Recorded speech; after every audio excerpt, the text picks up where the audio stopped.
Hello दोस्तों, welcome back to our channel learn and fun. तो आज हम लेकर आ गए हैं क्लास 10th का साइंस का सेकंड चैप्टर अम्ल, क्षारक एवं लवण। पहले हम पढ़ लेते हैं अम्ल की विशेषताएं कि अम्ल होता कैसा है। अम्ल होता कैसा है क्योंकि आपने अभी सोचा नहीं होगा, बस अभी आपने इसका नाम पढ़ा होगा। तो आज हम जानते हैं अम्ल की विशेषताएं।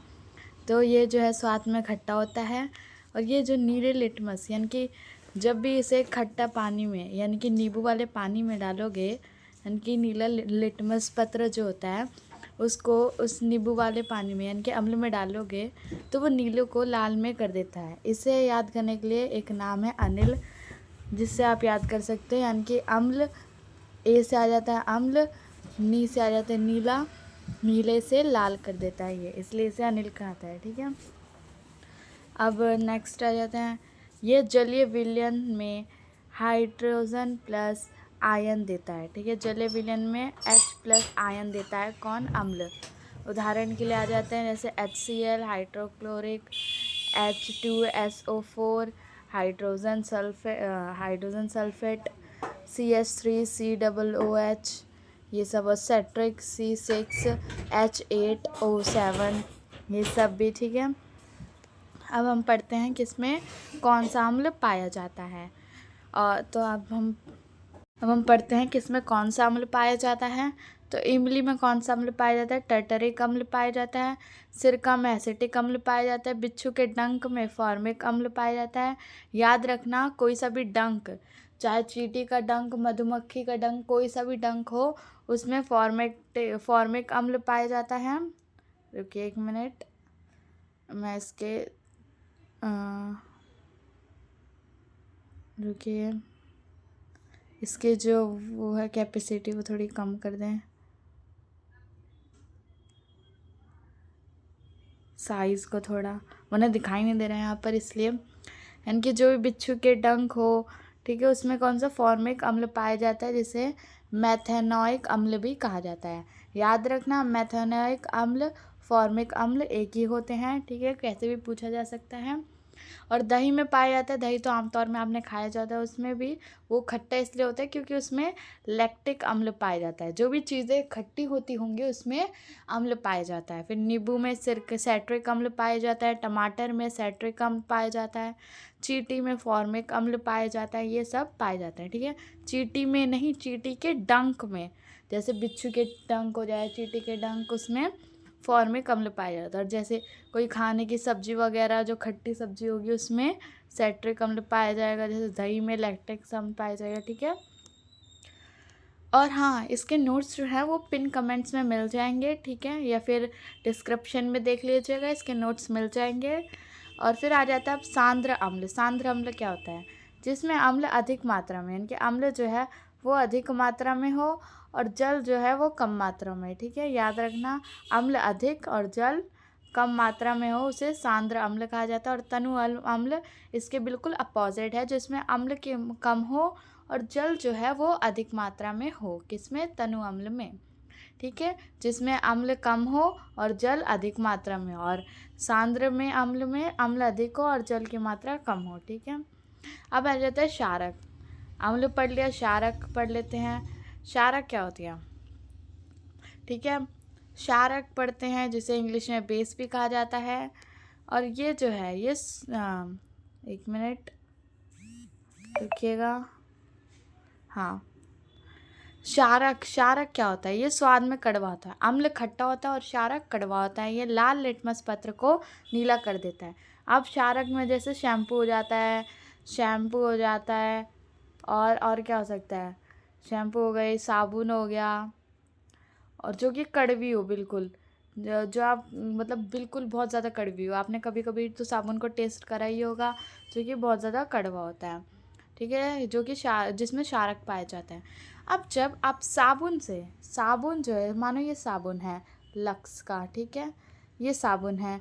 अब इस साबुन में आपने एक पत्र छुआया, ठीक है, मतलब मानो एक नीला पत्र है। ठीक है, कैसा है? नीला पत्र है। अब क्या होगा, ये नीला पत्र जो है वो जैसे ही आप यहाँ पर छुपाओगे तो ये जो है वो लाल पत्रों में बदल जाएगा। ठीक है, जैसे आप इसमें छुपाओगे एक लिटमस पत्र, वो नीला पत्र जो है वो किस में कन्वर्ट हो जाएगा, लाल पत्र जो है वो नीले पत्र में कन्वर्ट हो जाएगा। और इसे याद करने के लिए हमने एक और शॉर्ट फॉर्मूला बनाया, छालनी, यानी कि शा से क्षारक,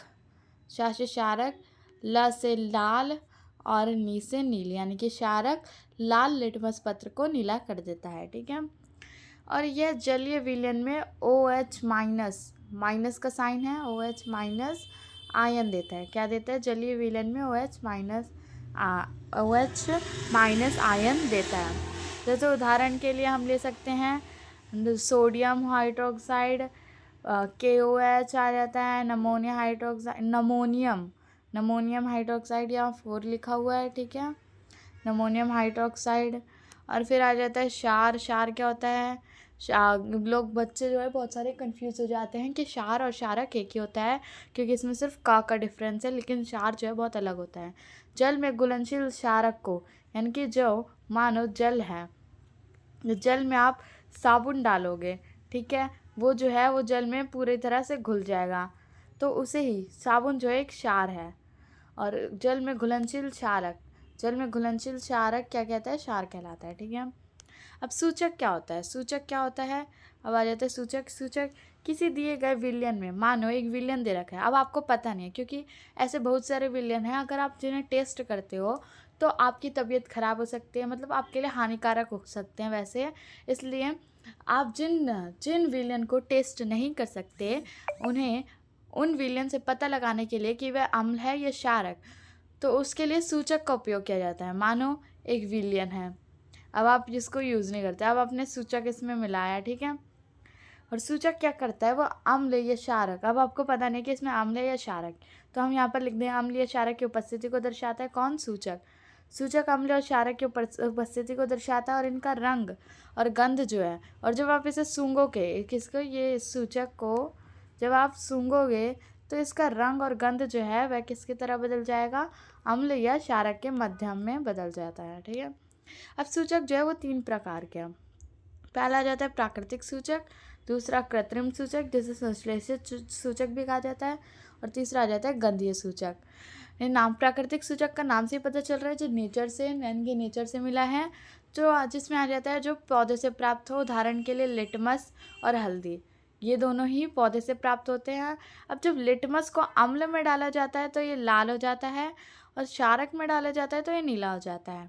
और अब हल्दी को जब अम्ल में डालते हैं तो ये पीला हो जाता है, और क्षारक में डालते हैं तो ये लाल हो जाता है। ठीक है। अब नेक्स्ट आ जाता है कृत्रिम सूचक, वह सूचक जो रसायन द्वारा बनाए जाते हैं, वह कृत्रिम सूचक कहलाते हैं, जैसे अम्ल और क्षारक दिखना। उदाहरण क्या आ जाता है, फिनोल फैथिन आ जाता है उदाहरण में। ठीक है। जब फिनोल फैथिन को अम्ल में डाला जाता है तो ये पीला हो जाता है, और क्षारक में डाला जाता है तो ये गुलाबी हो जाता है। और मैथिल ऑरेंज को जब अम्ल में डाला जाता है तो ये लाल हो जाता है, और जब क्षारक में डाला जाता है तो ये पीला हो जाता है। अब नेक्स्ट आ जाता है गंधीय सूचक, नाम से ही पता चल रहा है गंध मारने वाले सूचक। ठीक है। जिन सूचकों की गंध अम्ल या क्षारक के माध्यम में बदल जाती है, यानी कि जो भी सूचक है उनकी गंध जो है अम्ल या क्षारक में बदल जाती है, तो उसे गंधीय सूचक कहा जाता है। अब एग्जाम्पल देख लेते हैं इससे एग्जाम्पल, जैसे अम्ल व क्षारक हमने लिख लिया। अब जैसे प्याज का रस, जब प्याज के रस को अम्ल में डाला जाता है तो तीक्ष्ण गंध देता है, तीक्ष्ण गंध यानी कि बहुत तेज़ गंध देता है, अधिक गंध देता है। ठीक है। और प्याज के रस को जब क्षारक में डाला जाता है तो वह गंध नहीं देता। और वेनिला को जब अम्ल में डाला जाता है तो वेनिला समान ही रहते हैं, यानी कि वेनिला की ही गंध आती है, और जब क्षारक में डाला जाता है तो कोई गंध नहीं आती। और लौंग के तेल को जब डाला जाता है तो समान रहता है, जब इसे क्षारक में डाला जाता है तो कोई गंध नहीं आती। ठीक है। अब अम्ल व क्षारक का रासायनिक गुणधर्म पढ़ लेते हैं। धातु की अम्ल व क्षारक के अम्ल के साथ, यानी कि धातु जो है उसके अम्ल व क्षारक के साथ अब कैसी कैसी अभिक्रिया है उसके बारे में हम पढ़ेंगे। पहले हम पढ़ लेते हैं धातु की अम्ल के साथ धातु की। जैसे अभी हमने अम्ल प्लस धातु करेंगे तो लवण प्लस H2 होगा। ठीक है। तो चलिए उदाहरण देखते हैं। जैसे अम्ल में हमने ले लिया है 2HCl और धातु में ले लिया है जिंक। जब इन दोनों को मिलाते हैं तो पहले तो आपको H2 अलग कर लेना है। H2 अलग करने के बाद ये हमेशा ऐसे ही कैसे रहेगा, H2 अलग करने के बाद जो भी बचे रहेंगे उन्हें आराम से रखना है। ठीक है, पैटर्न्स के साथ।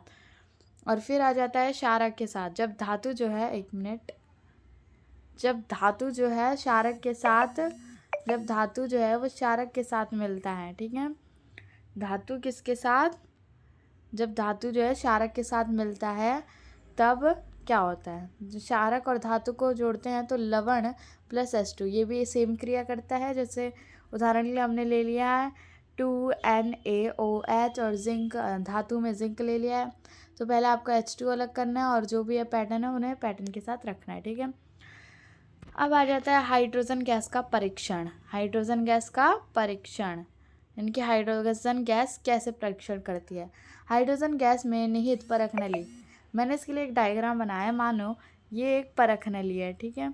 अब इसमें हाइड्रोजन गैस है, ठीक है, रुक जाओ। अभी हमने इन दोनों मतलब ऊपर जो हमने पढ़े, इन दोनों में हम क्या देख रहे हैं, दोनों में ही जो है हाइड्रोजन का निहित हो रहा है, यानी कि हाइड्रोजन अलग हो रही है इनसे, ठीक है।